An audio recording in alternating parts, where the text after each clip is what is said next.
Capitals in the USL2 Northeast Division. What a game! What an atmosphere today. The fans brought it. The team brought it. It was great. We popped some smoke in the crowd. It was an amazing time. It was a great atmosphere, and we owe it all to the players that were on the field today. Yeah, they had a phenomenal game from start to finish. To be honest, came out with a lot of energy. You had Njike making runs from the first 4 minutes of just Njike's game, to be honest. Picoto playing absolutely immense in the middle. Amoni Thomas again with a masterclass on that left fullback, wingback role. From start to finish, it's a really well-managed game, but I will say, I think the level of play was just so much more elevated. I think when we saw it against Seacoast did not bring it, whereas I think Western Mass had more danger going forward. Yeah. Even though they didn't really land a glove. No, right. Yeah. I mean, like the most of the possession, I think you're looking at probably 58 to 60% possession to Vermont. Western Mass did generally what they do, which is kind of sit back and absorb some pressure and then come out and try and counter. And they have speed and they have skill, not just on the wings, but up the middle. And, Amoni did have all he could handle out there. Yeah, he did. And I think that he came out initially and thought that he was going to be able to handle, was it number 6? I can't remember his name, but I thought he was going to be, I thought he was going to be able to handle him. I'm sure Amoni did too. And then when that dude just turns on the gas, his footwork was great. But Amoni played into the game. He got comfortable, and you don't let a player like that get I think this is what the big difference is about this year's team is Amoni Thomas did get the better of did have the better of him. The way around. The attacker had the better of Thomas a few times, but there was always Marshall, or there was Ndai, or there was Picoto there to stop any attack going any further. And I think that having that backup has made such a big difference in terms of our defensive prowess this year. Can we just have a quick focus? Right, the game was fantastic, but the crowd tonight, Poppy. Wow. Yeah. The crowd was louder than I've heard all season. Yeah, I mean, it's not great weather. It's cold. The wind's whipping around. We still packed the stadium. Yeah. And we were loud about it. I looked over to the left-hand side on an attack, and we had a full third of the bleachers that were standing up and chanting. Right, yeah. I mean, it's amazing. Even though the megaphone apparently ran out of battery. See, I wouldn't even know that. I had no idea that happened because you guys are so loud. Yeah, I think the second half, the fans turned it up. And it wasn't just on that left side.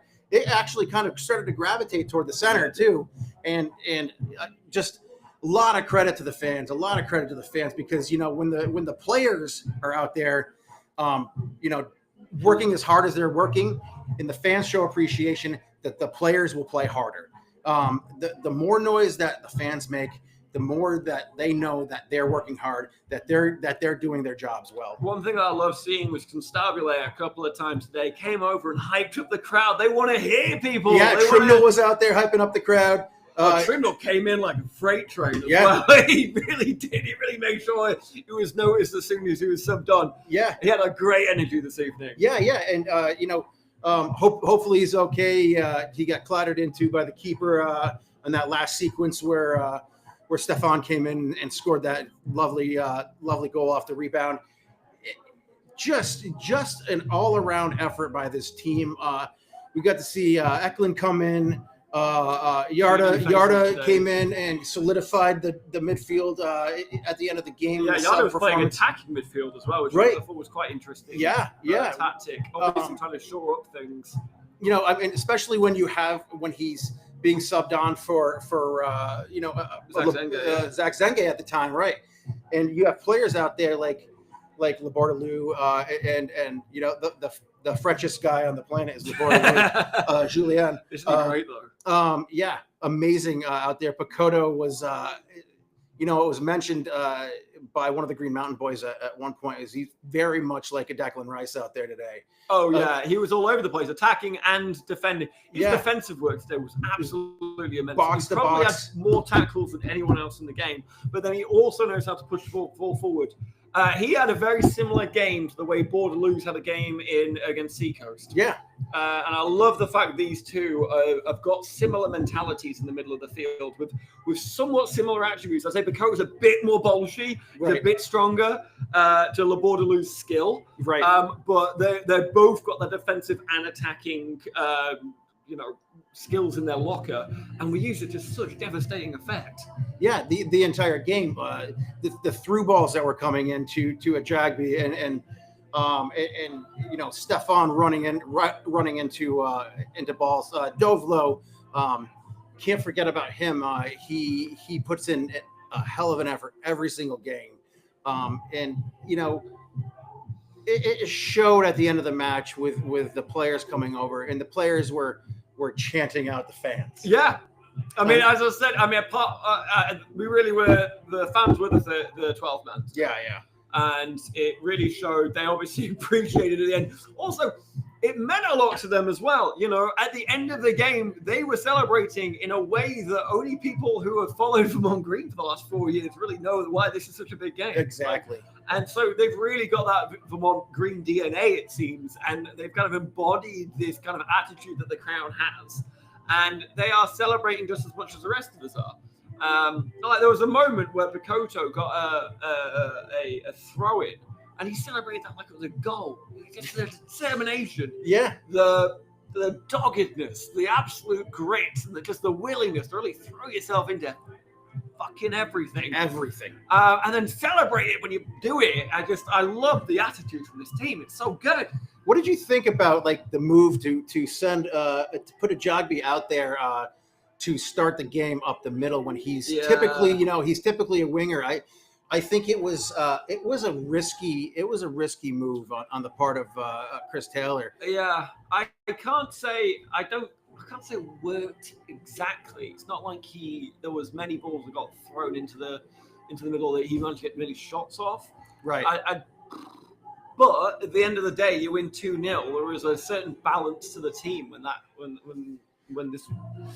when they went out and started playing, and it worked to the degree that we won 2-0. You know what I mean? Yeah. I don't think Ajagbe really was the difference maker, but there was obviously something there that worked because we ended up with a positive result. Well, yeah, exactly. I mean, in the end, we end up with the 3 points. We end up right now putting kind of a stranglehold on the division. With another 3 points, hopefully coming on Saturday. Are we playing on Saturday? We are playing away, aren't we? No, it's home against. Is it Black Christ? Is it Black Christ? So it's another 2-game week. But it is another 2-game week. I just the entire day was about the effort that this team puts in. And the club puts in to making this an experience, not just for the fans, but for the players. Because I'm on a bit of a time crunch. We just talk about the 2 goals real quickly. Yep. First being Bakoto from an NGK darting run into the box, and a beautiful low knee-high ball that Bakoto ran onto the end of and kept it low. Right. Rippling the back of the net right at the end of the first half as well, which is the most... If you ever played football, that's the worst time to concede a goal. Because you just can't get momentum again to try and It's a huge momentum killer. And I'm sorry, I'm distracted because Stefan's down there doing backflips with some of the fans. But yeah, I mean, huge momentum killer when you may have felt like you defended very well the entire first half. You put all your effort in. Oh, they did defend well. They did defend well. Neither of these teams gives up a lot of goals. But I think Vermont came out on top defensively. But like you said, that momentum gets taken away and it takes all the wind out of your sails. And no matter what you do to come out, because they did come out hard and fast in the second half, that wears off after a few minutes. Yeah, because if you can absorb that in the first few minutes, and not only we did absorb it, we actually went on the attack ourselves on a good couple of chances. right. Um, There is literally one team in all of USL 2 who has given up fewer goals than Vermont, and you know, it shows that like Chris Taylor taking a risk, putting Brendan Marshall in there today, who hasn't had a lot of time out there. and he did a great job. Yeah. Rui Aoki, unfortunately injured. Right. He was up here during the game, and I thought he was going to be such a massive loss because he really is not just so good in the back too with Ndai. He's also a threat going forward, which Because he's Marshall so speedy. doesn't quite have that in his locker. But Marshall played an absolute blinder Yeah. tonight on what was, you know, the really first true test he's had. The other games he's played in have been friendlies. They've not really been real games. And so this is quite a big game to have to find your sea legs in, and he did a tremendous job. Yeah. So let's talk about real quick, and then we'll sign off. But let's talk about the final goal. Can we first of all just talk about how the crowd was feeling? We had the referee was giving out yellow cards left, right, and centre. Every time the ball went forward, Western Mass playing with the wind behind them, so you would always feel like maybe, you know, there's going to be a cross that just gets a little bit more oomph on it, or there's going to be a ball that goes through that gets pushed by the wind onto someone's feet. I think for the most part, the fans were I think we were nervous. Yeah. But we knew that we had the strength defensively. The center backs hold up in the box very well. They're big, they're strong, and they don't get pushed around. We have a goalkeeper who's 6'6". Some would say 6'7". He's a big man, and he also plays intelligently as well. Who plays intelligently? When the ball came through, he took his time over. He got a yellow card for it, but like, who cares? Right. 98 minutes. In the end, minutes. that's what he's.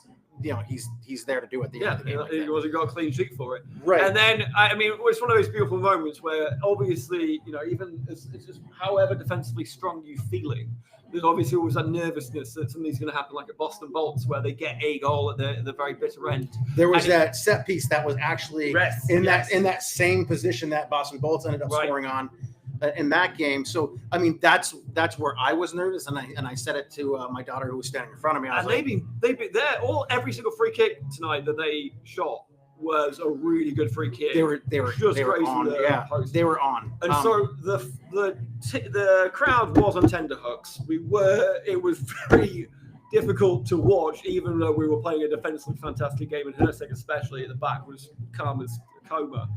And then the release of energy at the end, Poppy. Yeah. How does that feel when it goes down the wing? I'm only Thomas. You know, the first thing I said is I said, "Oh, you're in big fucking trouble." I screamed that because the second that Amoni takes off, you know, we were all saying, you know, if they commit too many guys forward and that ball gets out, there's big problems, you know, because you have speed on the wings, whether it's Amoni or whether it's, you know, Stefan or anybody coming off that side on a set piece.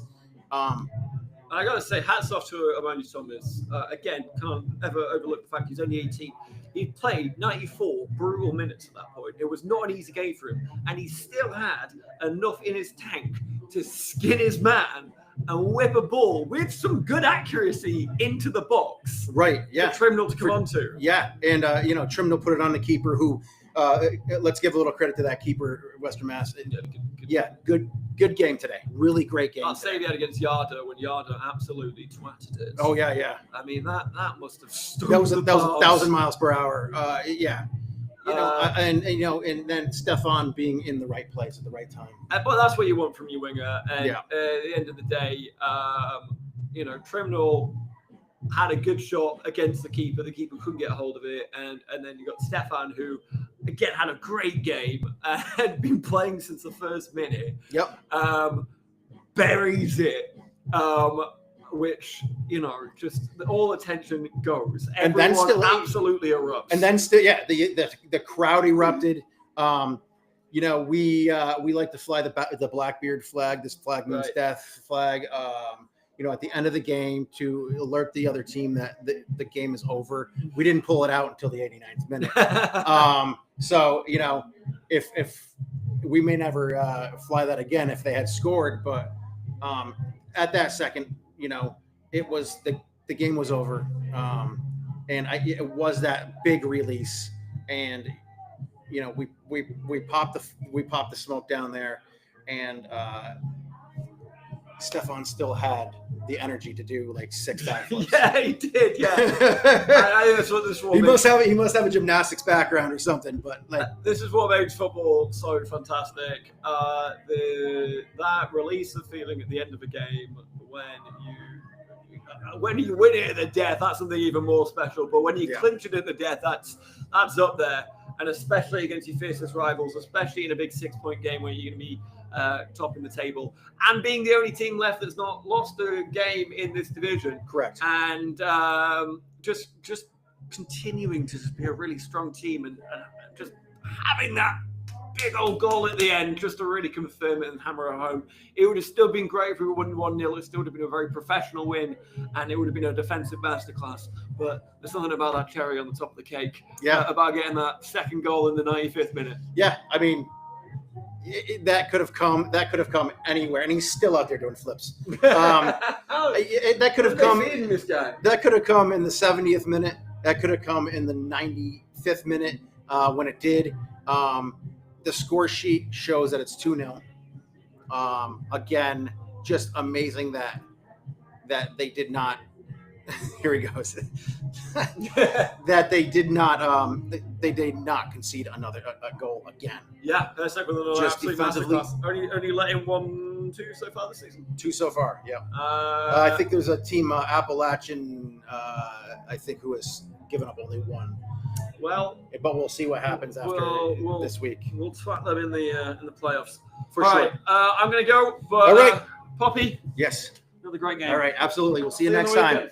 And just for anybody who cares, we are the United Green Podcast. We are supported by the Blazing Musket. Blazing Musket is a New England soccer website. They cover everybody from the USL Championship all the way down to USL 2 and even in the MLS.